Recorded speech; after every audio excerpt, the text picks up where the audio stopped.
Have you ever asked yourself, how can I know that the universe was created by God? This is one of the questions that human beings have asked for thousands of years.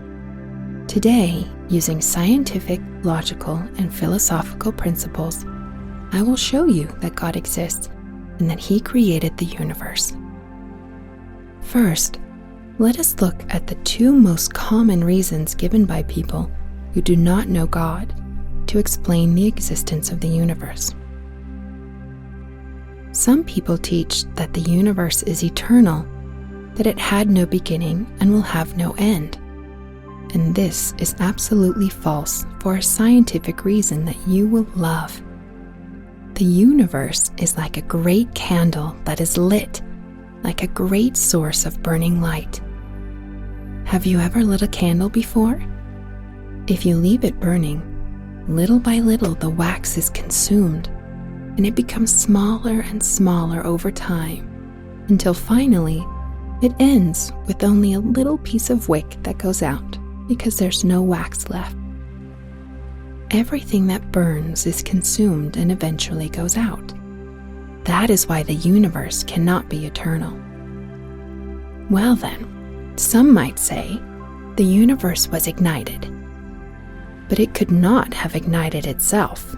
Something, or better said, someone with a capital S, needed to have the ability to ignite it.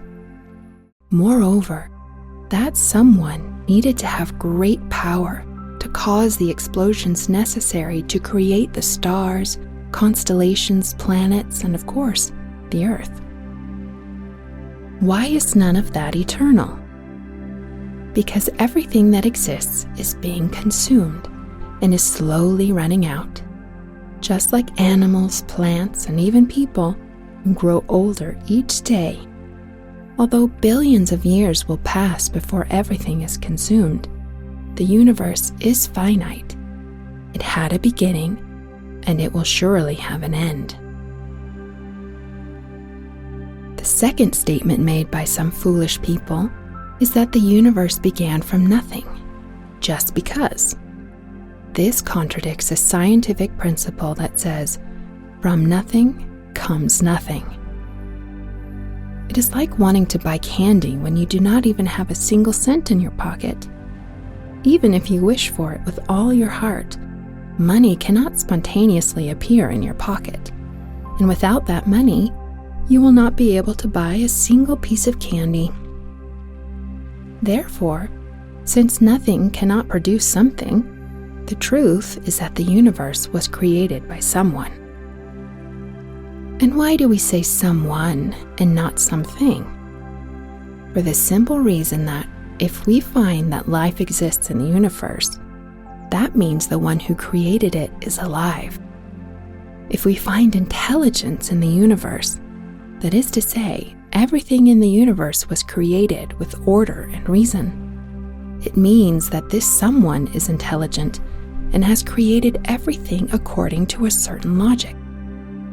If we find strength and power in the universe, then it is also evident that the one who created it has unlimited and infinite strength and power, enough to create what he did, the universe and us. That someone, the creator of the universe who started it all, we call God the Father. Look around you. Feel the air in your lungs. Observe the sky with your eyes. Let yourself be warmed by the sun. Be amazed by the stars. Think about the immensity of the sea and appreciate the beauty of nature with all the animals, plants, tides, lakes, rivers, insects, and unknown places. Do you know who made all of that? Who created you, your parents, and your family? Who is the author of life, of intelligence, of beauty? Well, now you know. It is logical that God created the universe and everything that is in it. And just like the sun, the stars, and the sea, you also are part of His great and marvelous work.